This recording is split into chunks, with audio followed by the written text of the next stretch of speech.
Hello there. Today we're going to be talking about grand strategy and the very fundamental and hotly debated topic of whether or not Roman emperors, the Roman Empire, possessed anything that could be considered a grand strategy. Now, putting it simply, and this is simply, we tend to think of strategy in terms of the conduct of a particular war, a particular campaign, how you move armies around to achieve the objective of victory, however you might define that, which can obviously vary depending on who you are, what the situation is, who the opponent is. Grand strategy is at a higher level than that, and it's a very modern concept, so that essentially we're talking about how does a state over a longer period of time, almost in perpetuity, how does it aim to achieve its objectives? That assumes that it's set wider objectives that connects, from their own point of view, military activity, say in Britain, to military activity out on the Euphrates, in Egypt, on the edge of the Sahara Desert in North Africa, beyond the Danube, beyond the Rhine, wherever it might be, combining the military side of things, the movements of armies, the threat posed by armies, the actual usage of armies, where you go out and fight somebody, the direct use of military power, as well as diplomacy, negotiation. And the idea is that that states would have a clear sense of where they would like to be, how they can improve their situation, protect what they have, increase their power, increase their influence, increase their prosperity, whatever it might be. That's the grand strategy idea. That's the concept. Now, people will define it in rather different ways, but we have to be very careful about that, as we'll come on to in a moment. In the Roman context, this has been a debate for about 40 years plus now. It'd always been simmering away in the background. People had made assumptions about what the Romans were doing, but it became more focused through some of the books we'll look at today. Now, we're not going to go through absolutely every author who's commented on this subject and their ideas, because there's quite a lot of them, and sometimes the variation is a little narrow. But we will mention a few very significant contributions that have tended to shape the debate.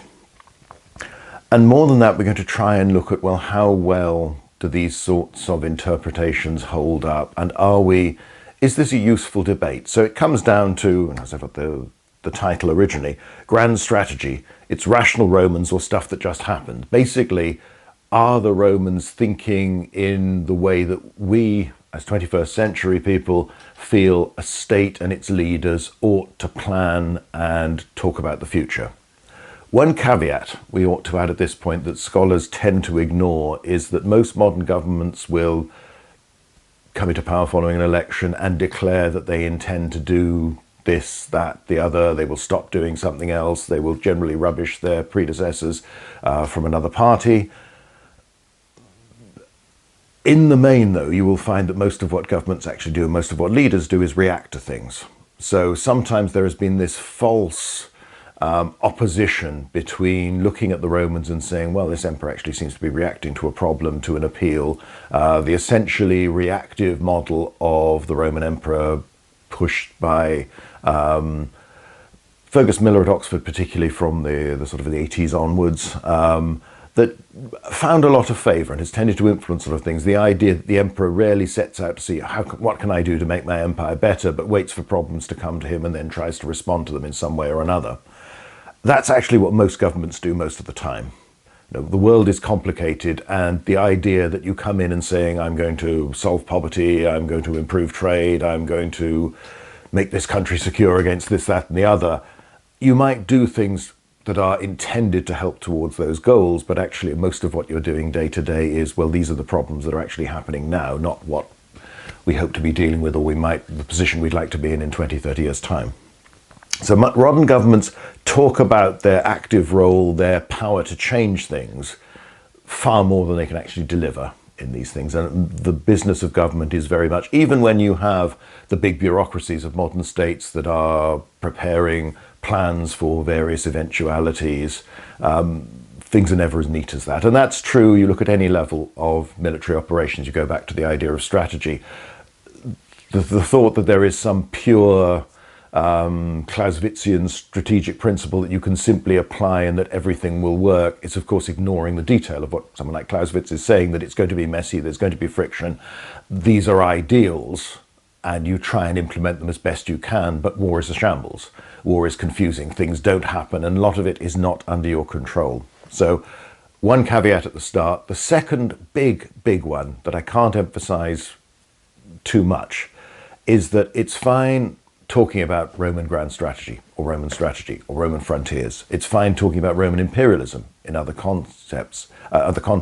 But remember, the Romans are not operating on their own with complete license to do whatever they like, when they like. So it's all down to them. Are they rational? Do they decide this is what they want to do and go off and do it? And then we judge how well or not they do it.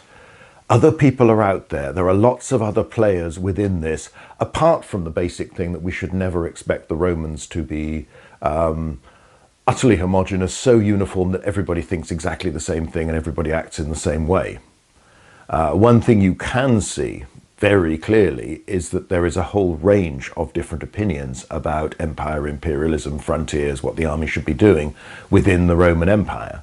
Now that shouldn't surprise us. It seems to sometimes with some scholars who, again, because the problem we always come back to in the ancient world is that we don't have enough information and we're judging from what we can see or reconstruct of what we think they did, and only rarely do we get a real sense of, well, why are they doing it? What do they think? What are they hoping for? And what might actually happen?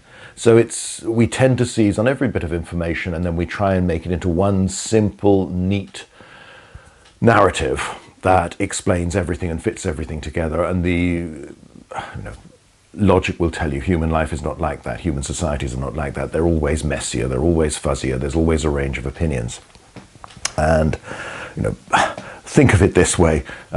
In any family group, in any office, any club, association, whatever it might be, anywhere you bring people together, most of the time things can be fairly harmonious, but arguments do break out and they can become very bitter very quickly. So that will happen within your own community. It's also going to happen with your relations with others when you extend that to the broader level of an empire and the different communities, political leaders, states, tribes, whatever else we're dealing with out there. So none of the questions we ask are ones that should be answered in a dogmatic sense of, yes, it's very simple.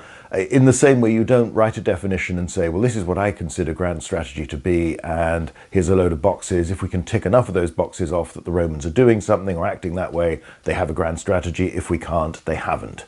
I probably mentioned this before. I think I put it in the introduction to one of the books. I remember being at a conference where a very, very able scholar and someone who's contributed a lot to his field came out with what to me seemed a little bit odd, saying that he'd, with a group of his students, been defining what an empire was and had concluded that the British Empire of 1900 wasn't actually an empire. Okay, but I'm not sure what you're learning from that. These things can be tools to help you think about a problem, but don't end up assuming that your definition, your way of thinking about things is actually the reality and then imposing that on the past. Try and understand the past. That's always what we're doing, and that's what all good scholars, and this, when in question, actually do most of the time, is try to understand the past and see what's going on and why. So obviously we have physical remains of Roman frontiers. Here's the reconstructed gateway at South Shields, Arbea, south of the River Tyne, just south of the line of Hadrian's Wall. That has been the dominating factor within understanding the Roman Empire, its frontiers, what the army is doing, really since the 19th century, as archaeology developed into the modern science. And a lot of physical remains of the Roman army, bases, we've talked about those in another video, but also inscriptions, artifacts associated with them. The inscriptions particularly useful because they might tell us about individuals, they might tell us about units, and from that we can deduce, well, this is the garrison. South Shields is an interesting case because it looks like a standard auxiliary fort, and we'd normally assume the garrison is going to be a cohort or a mixed cohort, something like that. And yet at one phase, coinciding by the look of it with Septimius Severus's major expeditions to Scotland, most of the internal area of this fort is turned into a depot, and you have row after row of granaries.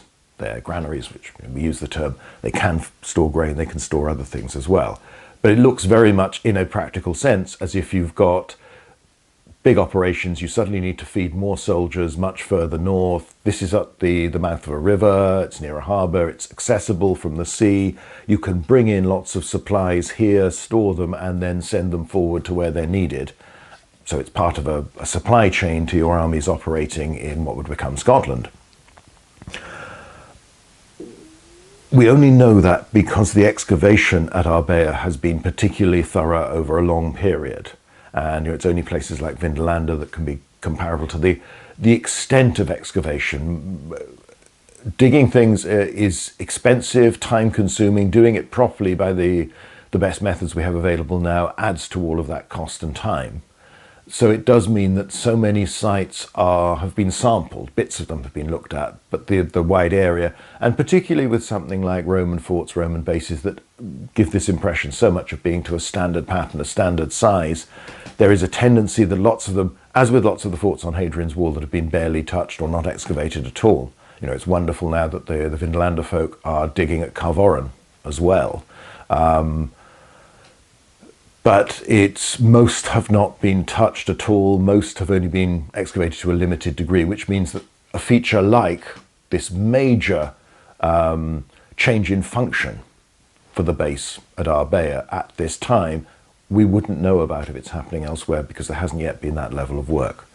So there is a need to be cautious, but it still doesn't alter the fact that the bulk of evidence we have comes from the location of bases, the idea of what garrisons might be in those bases. Again, go to my video on forts and garrisons and saying, well, how we've got to be careful about this because garrisons can move, but we'll come back to all of that later as well.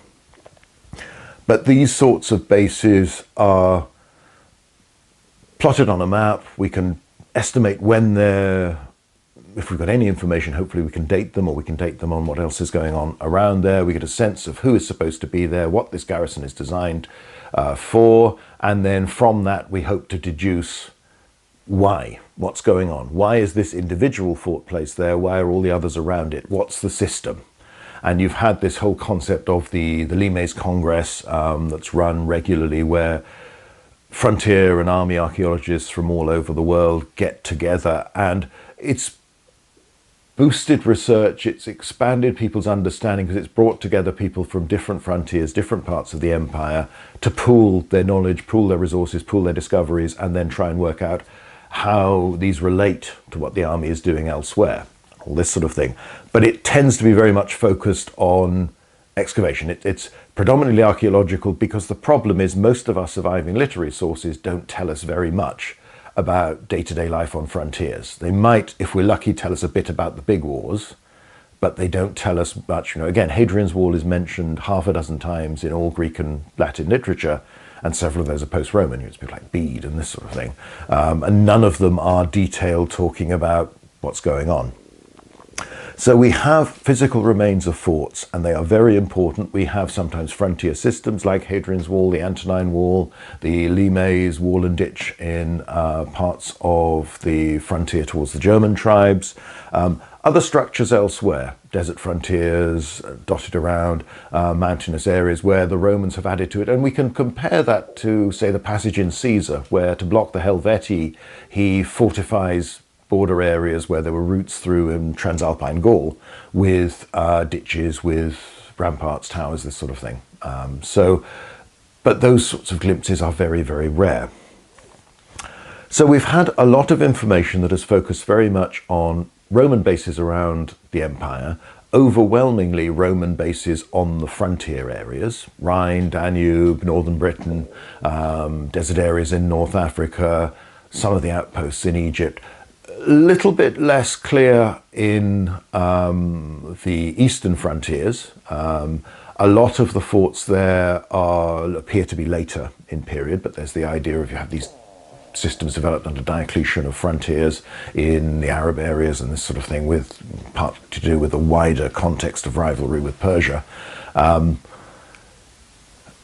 There's also been the factor that different countries have developed a strong archaeological presence sooner than others. So some areas were very heavily studied and reported, others less so. Some have caught up, the amount of work that's come out of Spain in the last few decades really has revolutionized not just our understanding of Roman Spain, but contributes an awful lot to our understanding of the wider Roman Empire, particularly in periods where we didn't have much in the way of temporary camps, campaign camps, and that sort of thing. A lot more have turned up there. Marching camps are quite common in Britain. They crop up elsewhere, but other parts of the world, they're not located. They're not necessarily, they haven't survived in a way that we can recognize at this point. So scholars gathered lots of this information and they developed various theories about what the Roman army was doing that tended to focus very much, the limes conquest, it comes from this idea, limes that originally means road, seems to transition to an extent into border area, frontier area, this sort of thing. They're probably not quite to the degree that we as modern scholars have used it in that sense. But it was very much a focus on the frontiers, because that's the pattern we get, that particularly in Europe and North Africa, the Roman army is concentrated overwhelmingly around the frontiers, and it's stretched fairly thinly. It's like a perimeter around the frontiers with auxiliary forts forward, maybe other outposts as well, turrets, this sort of thing, legionary bases a little bit further back, but often not that much further back. Now, in the 1970s, along came a book that provoked all this debate, and this was Edward Luttwak's The Grand Strategy of the Roman Empire from the 1st century AD to the 3rd. Well, that's a sign of age. It's scary to think this all seemed very, very new when I was a student. And I remember buying my copy of it in Blackwell's in Oxford and reading it avidly. What Luttwak did was to try and bring some sense, some order, some understanding to the principles behind a lot of the stuff that everybody had been talking about. Now, Luttwak was a strategic analyst. He was active in government. I know he was part of at least one of the Reagan administrations as an advisor there, had a background in international relations in the Cold War context, how NATO was going to function. And there was a strong element of what could we learn from the ancient past that was appropriate to the position of America and its allies in the late 70s. And that was to do with how your frontier system should work, how you might deal with a large threat from outside, as that was perceived at the time. What's staggering, and I think this needs emphasizing because sometimes people can take it for granted, is Luttwak was not an archaeologist or ancient historian. He didn't come from that background. And yet, to do the research on this book, he immersed himself to a really staggering degree, incredibly well and thoroughly, into the literature that existed on all these topics, and then brought a very clear, rational mind to it and saying, well, this is how I understand it. So a lot of it, in a sense, brought a system to the various strands of thought that were already there in the academic world, and we'll see some of these a little bit later. You can see some clear connections, and did this in a way that he tried to communicate as clearly as possible. So this is a book that's full of diagrams, and diagrams that are, in a sense, they're sort of represented as typical. They are not generally depictions of a particular frontier at any particular time. These are the known bases, these are the garrisons we think were there, this is how it would all work. They are more amalgams of this, the idea, this is how it overall works, and this is the best way to explain it. So here we've got his early period. He divided it up into 3 phases. In the first, where you have the hegemonic empire, then they develop a territorial empire, which is much more perimeter defense, and then finally they go to defense in depth in late antiquity, which he sees as a flawed system. Now he doesn't, there's another book, The Grand Strategy of the Byzantine Empire, which follows on and does deal actually, I was going to say with a lot more Roman stuff, but of course the Byzantines are Romans as well, as far as they're concerned, really as far as we should be concerned, does come back to this period and this topic. And it's really a restatement. There are some ideas develop, but it's similar. So here's his diagram of the hegemonic empire, and you've got this idea, and again, as I see it, it's very stylized. So you have the zone of direct control, and you've got these legions concentrated. From Luttwak's point of view, this was an extension of the empire in its expansionist phase. So you still have armies that are concentrated even though they're not now routinely going off and fighting wars of conquest in the way that Julius Caesar had done and that Augustus had done for much of his reign. So this really develops during the reign of Augustus and then continues for some time afterwards. So the armies are concentrated, mobile forces, their threat is what matters a lot of the time, but they can act, they can go off and operate. And then you have client states around it with diplomatic control, and then a wider area of influence where your influence is getting weaker. And you don't necessarily want the people there to do much very actively, but you just don't want them to attack you, attack your friends, your neighbors, stir things up, cause problems. So again, it's actually, the diagrams are very useful, even though they tend to make people from an arts background panic when you see this sort of thing, and particularly because they're generic rather than specific in the main. So this is emphasis where you're trying to make the most of your army and you're still keeping your army as a potentially readily mobile force, and you're relying on your clients, your allies, to do lots of things for you and sometimes even fight wars. This then switches to the territorial empire, which comes later when essentially everything is directly ruled. The clients have been annexed or abandoned if they were further out and you didn't want them.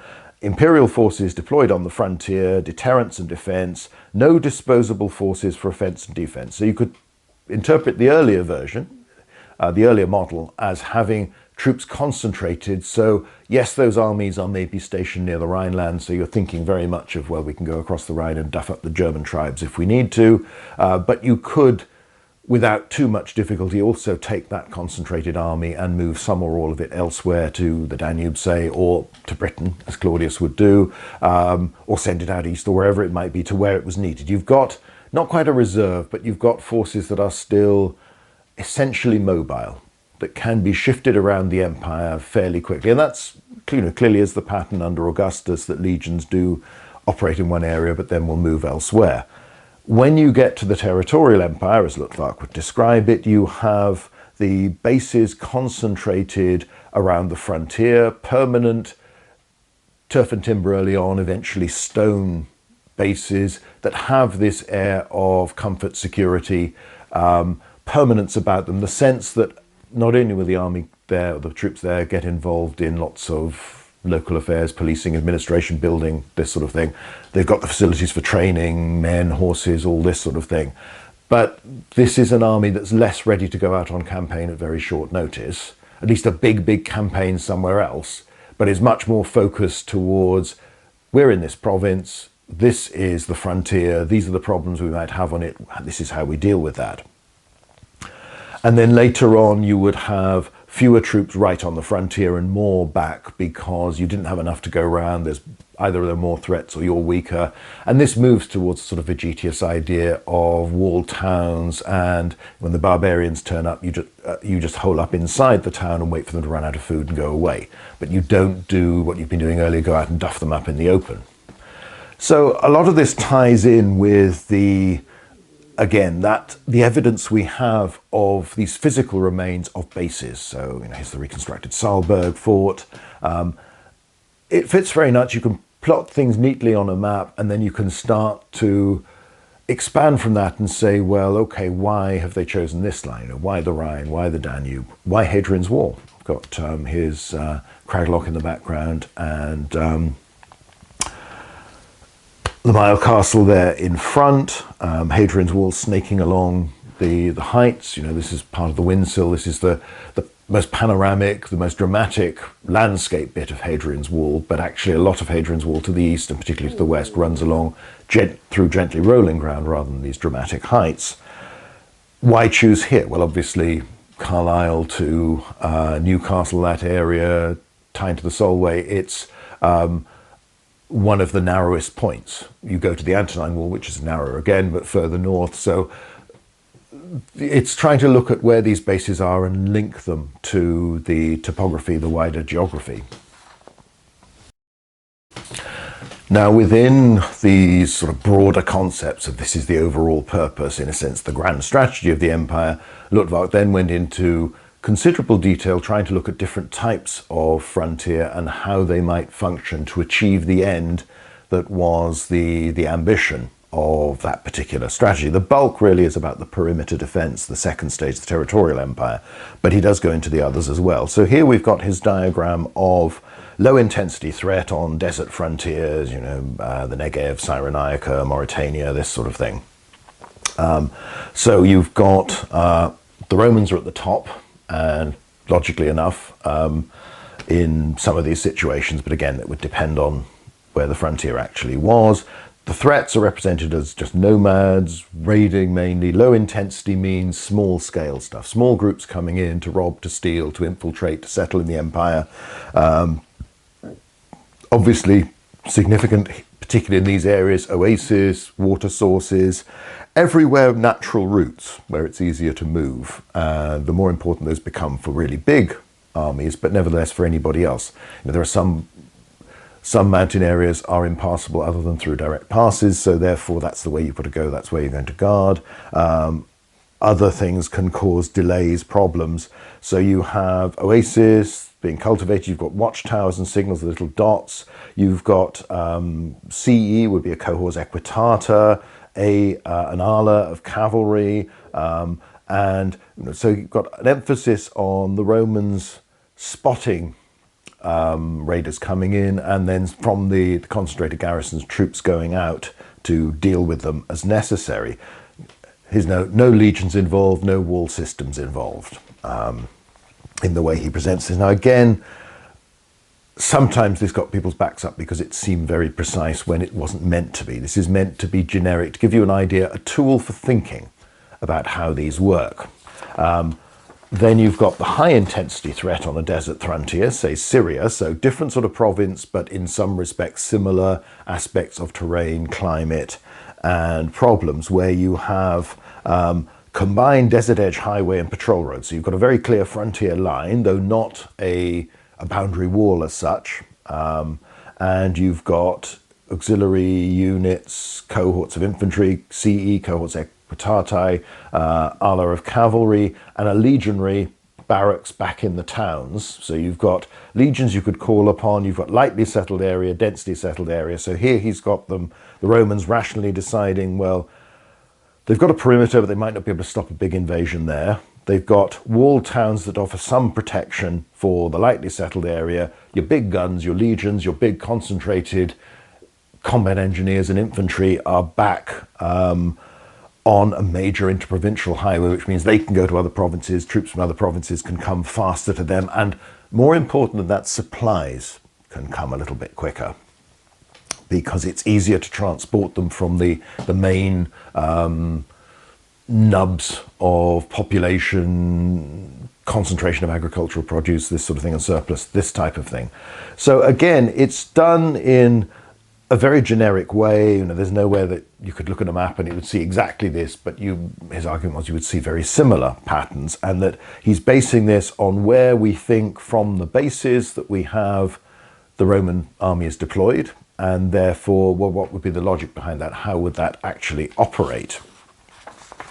Let's look at another one, the forward defense idea. So he's not rigid even when there's a perimeter. So you've got here, this time the enemy are up at the top, and the different types of responses. So a major attack, he's showing how along a perimeter defense, whether with a wall like Hadrian's Wall or simply along a river line, along any other feature, you could concentrate. So there on the left, you've got 5 cohorts plus legionaries from the base, can deal with an attack there, can quickly concentrate, go forward.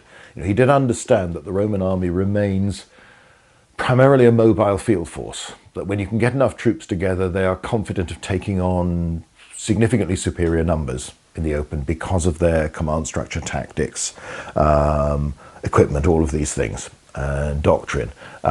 You've got smaller threats can be dealt with by cavalry, infantry. You've got pincer movements coming out where you've spread your troops out along a perimeter, you see the enemy coming, so you go around and hit them on either flank.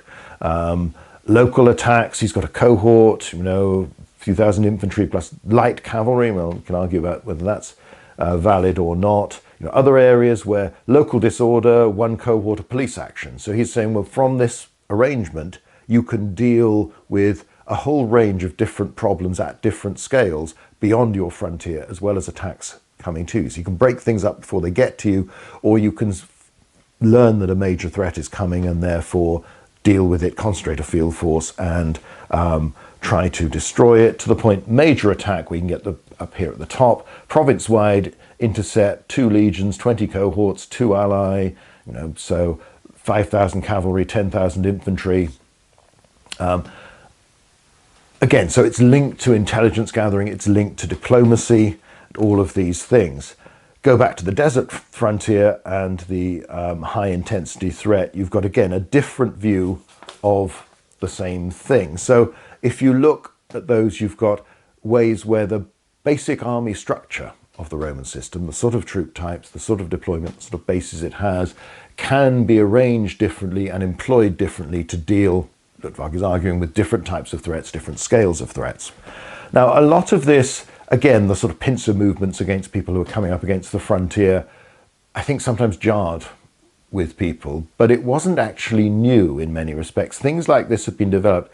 Go back to this. This is Sir Ian Richmond, one of the really big names in the archaeology of Roman Britain and the Roman army in particular, but more generally the Roman world.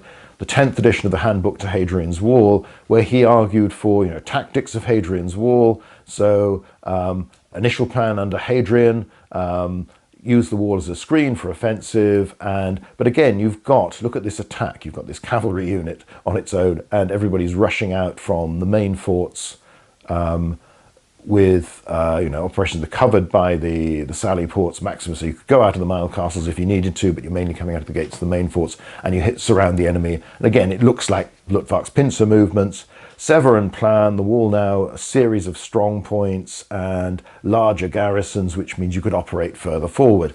So again, it comes back to the point that Luttwak was really taking the literature, the perceived wisdom of archaeologists and producing a system from it. And again, that does not in any way detract from the achievement of the book. The extent to which he familiarized himself with the literature and understood it, again, stands out as, whether you agree or not with all the conclusions of the book, this was a remarkable piece of scholarship, particularly because it was someone who hadn't spent all his life doing this and had done lots of other stuff as well.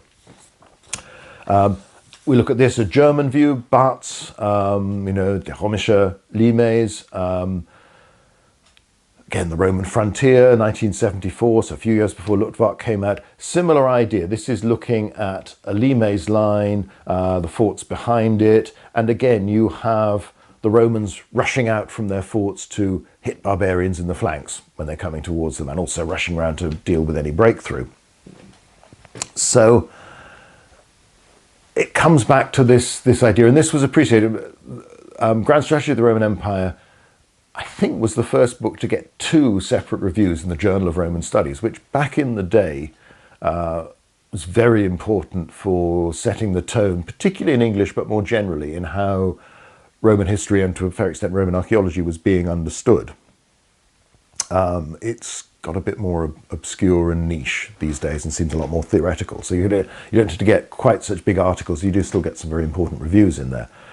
Because you had different reactions from different scholars, and it was pointed out that some of this is actually somebody coming along and saying, well, you've had all these ideas washing around, but let's try and put them together. Let's actually try and see if it is all logical. Does it all actually fit? And can we then see a broader pattern from that? And Luttwak arguing that you could. Of course, come back, here's an overview of South Shields. When we're just going from a nice simple, we plot a fort on a map and we assume it has this garrison because it's that size fort, and it always has that garrison over the perhaps centuries of occupation, even if the fort is redeveloped a few times, then that's the information we're feeding in to create these sorts of systems, this idea, this understanding of what the Romans are doing. You come back to South Shields, you realize that at one point for a couple of decades, it's actually a supply depot, and you have relatively few troops based there at all. Then its role has changed in that period, which is a reminder that a lot more could be going on that we don't necessarily see in the evidence we have. Now you've got, again, Mobility. Remember, here's Tombstone of Bassus, the cavalryman. I've used this quite a lot, and elsewhere I've emphasized how much of the Roman army was mounted, that apart from the cavalry alae of the auxilia, that are units of 500, 750-ish, in theory anyway, at their full strength, prestigious, most important command for an equestrian of the three posts of commander cohort, legionary tribune, commander cavalry ala. You have the cohortes equitatae, where a significant proportion, it's not quite a majority, but it's a lot of your infantry units, your cohorts actually have 20% cavalry as well, 20-25%, that sort of number. About 120 in theory for a cohort of 480 men. We get this extra 120 cavalry, the miliary, the double strength units, it's 240. So, these are getting to be quite significant numbers. And these, of course, provide you with a miniature army for very small scale operations and a very useful force for patrolling, escort, sending messengers, policing, all of these sorts of things. The reminder, of course, is that armies are mobile. Just because we've built this fort, and this is the big theme of the talk on Roman army bases, that just because this is where they live much of the time doesn't mean they have to stay there. And again, I don't think Luttwak would have a problem with this, and you could see from some of his diagrams where he imagines armies operating significantly far in advance of their bases for a major expedition. It can be a bit neat with those sort of diagrams, and that thinking compresses everything to the assumption that these troops are spending their 25 years of service in a fort like Housesteads, rarely go very far away, and when they're required to do military things and actually fight, it's all happening pretty close. Most of those assumptions are deeply questionable. So again, we have to think of, it comes back to the basic thing. Okay, that's where the army's living, but if it's able to concentrate, where could those troops be at the end of one day? Where could they be at the end of 5 days? Where could they be at the end of 10 days? You are getting to significant distances away. So some of garrisoning and some of basing may be to do with convenience, but we'll come back to that later. Again, even when we see excavations that have been relatively thorough, there's still usually areas where they haven't had a look and there's issues. And you have, Inchtutil had reasonably thorough excavation to discover that this was a legionary fortress that was built, or being built, but was never fully completed, even though it was occupied for a couple of years by at least some of those troops before it's abandoned. With a lot of forts, we wouldn't have that sort of detail. So, if you look at the frontier, here's an example of Lower Germany.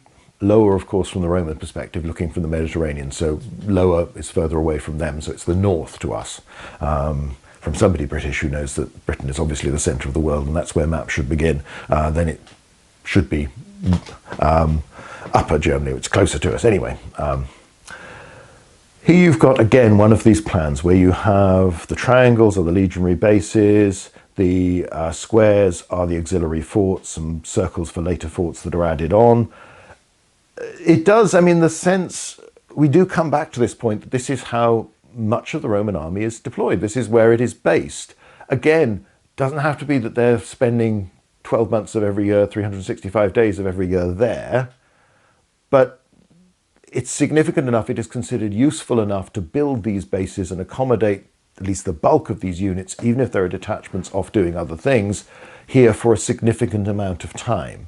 And this is a major commitment in resources, but it also then, units settle down. With any military base, you will, I suspect, almost inevitably find people who make themselves so essential to the running of the place that even when the whole unit is supposed to move out, this rump stays there. The staff will stay there, people to keep things running, to make sure that the taps are turned off and all this sort of thing. And you become involved in the local community because you're representatives of the empire of Roman authority, and therefore become involved, as well as the civilian settlement that develops around these forts that turns them, fort is often the misleading word, these are more garrison towns. So you are part of a community, and you have that sense that develops as you go on, where units don't like being moved away to a different part of the empire in a way that was common in the Augustan period and early on, because they've essentially taken root, and probably a lot of the recruiting is relatively local. So you tend to think of this is our base, this is our area, this is our patch of frontier. So let's think about some of the words the Romans come out with to describe the empire. And obviously you've got to be a little bit careful as to judging how typical these are, but let's have Aelius Aristides, 2nd century AD, one of his orations. The Romans did not neglect walls, but put these about your empire, not your city, and you erected them as far off as possible, just as a trench encircles an army camp.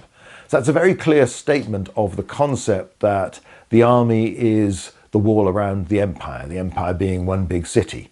And we don't need to have the army in the centre because that's all safe and peaceful. And the danger is, in the same way in the old days, you'd have to protect your city against enemies by putting a wall around it. We've done that on a vastly larger scale to protect the entire empire. Now, this is a Greek who is a Roman praising the Roman emperor. But again, a Greek who's been, his community has been part of the Roman Empire for centuries at this point. Appian, another Greek speaker who became part of the Roman system, talks about the Romans surround the empire with great armies and garrison the whole stretch of land and sea like a single stronghold. Again, this concept that fits very much with Luttwak's model of a territorial empire, army on the perimeter. In the main, particularly in Europe and North Africa, that's where the army is. In the east, a bit more complicated, but even there, parts of Cappadocia, other sections, this is clearly where a lot of the army is and deployed in a broadly similar way. Herodian, 3rd century, so going on later, another Greek. Augustus established a defensive system of forts garrisoned by salaried professional soldiers to act as a barricade for the Roman Empire.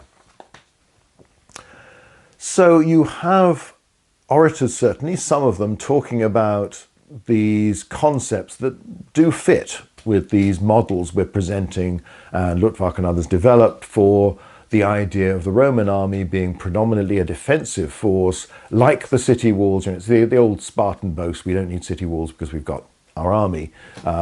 In this case, you've moved your walls out to the edge, you've based your army there, you've put it in walled forts, and those professional soldiers can protect the entire empire from anything big, bad and nasty that's outside. Not really talking about expansion, not really talking about conquest. A sense you have from Strabo, yet another Greek, it seems to be expressed more by Greeks than by people from the Latin tradition, but that might just be a fluke of our sources. This sense that the empire already consists of everything that's worth having, and that we don't need to conquer anymore because it's simply not worth it. It's too much trouble, won't yield any profit. Agricola's reaction to Ireland, it might be useful, he's geographically challenged, but he thinks it's between Britain and Spain if we conquered Ireland, but you could do it with the Legion auxiliaries, but the revenue you'd get from it wouldn't be worth the expense of it, so it's just basically not worth it. Augustus is supposed to have thought similar things about Britain in the early days, according to Strabo. This sense, again, a calculation of what would be the cost of doing this, what would be the profit, the benefits of doing this, how do they balance up. If there's no great gain from it, then let's not bother to do it if we don't have to. So an emphasis on you don't need to conquer anymore, you just want to defend, secure what you've got, and keep the empire within the boundaries and protect it. So that's very much fitting with the Luttwak idea that your conquest you've sort of got out of your system under Augustus, with the occasional bit under Claudius, Trajan, people like that. But essentially the whole purpose, the grand strategy of the Roman army and the Roman Empire is a defensive one. The army is there to protect what we've got, secure it. So although sometimes you will go forward to break up potential attacks, potential enemies, most of the time you are responding to threats from outside, big or small, and you're dealing with those. The high intensity, low intensity, things he talks about a lot. Now at this point we've had a look at the origins of the grand strategy debate, sparked almost entirely by Luttwak's grand strategy of the Roman Empire, written, well, it's getting on for 50 years ago now, and how that drew upon earlier archaeological work, earlier thinking by ancient historians, but created this much more systematic view of how the Roman system worked in terms of where the army was deployed, how it was supposed to operate, what it was supposed to achieve, how this developed over periods. Now, it was quite schematic, both in the broader sense of these three basic approaches to defending the empire, which he assumed was always the main purpose of the Roman Empire in this period.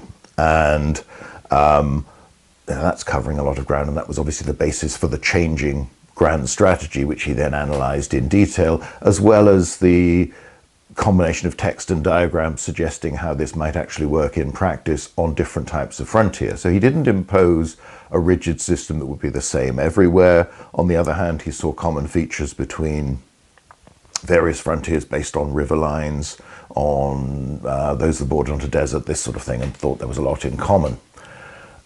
Again, we come back to the point, this was an incredible achievement for somebody who was not a specialist within the subject, someone who just developed the interest, thought there was something to learn here, and delved into it in remarkable detail, and then took that much further.